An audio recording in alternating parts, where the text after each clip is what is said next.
એટલે મેં ક્યારે એવું વિચાર્યું નથી કે મને કેવો છોકરો ગમે. અને કેમ કે હું છું CEO of anti boys gang, બરાબર.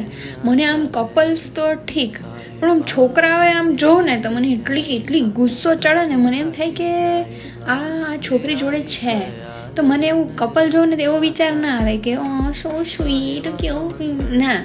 મને એમ થાય કે શું જાહેરમાં આવું બધું, અને એટલું ચોટીને બેઠા હોય. મને એમ થાય કે એ બેન છે ને એ જઈ અને એકબીજાના ફોન ચેક કરાવડાવું, અને પછી હું એવું ઈચ્છું કે ના કાંઈક તો નીકળે, કંઈક તો પકડાય. અને પછી ને એ બે વચ્ચે એટલો ઝઘડો થઈ જાય ને, એકદમ ધબાટી બોલાવી દે, ઓલી આમ ફોન ઘા કરી દે ને આમ, પછી ઓલો મનાવે છે ને ઓલી રોજ એ જે દ્રશ્ય જોવાની મજા આવે છે ને, મને તો વિચારીને અંદરથી આમ શેતાની હસીને ખુશી થાય. હું કપલને જોઉં ને ત્યારે મને એવા વિચાર આવે કે આમ એને આમ બે બેઠા હોય ને તો મને એમ થાય કે આમ મારું 2-4 પાણકા એને, કાં તો જ કાંઈક એની ઉપર ઢોળી દઉં, અને કાં તો પછી ચાય કરીને આમ ધક્કો મારી દઉં એટલે બે પડી જાય, એવું બધું.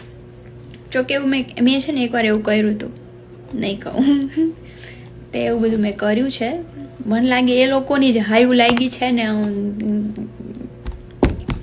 તૂટ જાતા હૈ સાહેબા. એકલા બરોબર છીએ ભાઈ. હવે તેલ લેવા ગયું એ મને તો એ છે ને આવા ડીપી રાખે ને કોઈ, આમ ખબર આવે ત્યાં આમ હોય ને પછી આમ રાખે ને પછી એનું આમ વચ્ચે દિલ દોર્યું હોય ને આમ આવા ને આવું ને, મને તો એટલી સખત ચીડ મચે ને.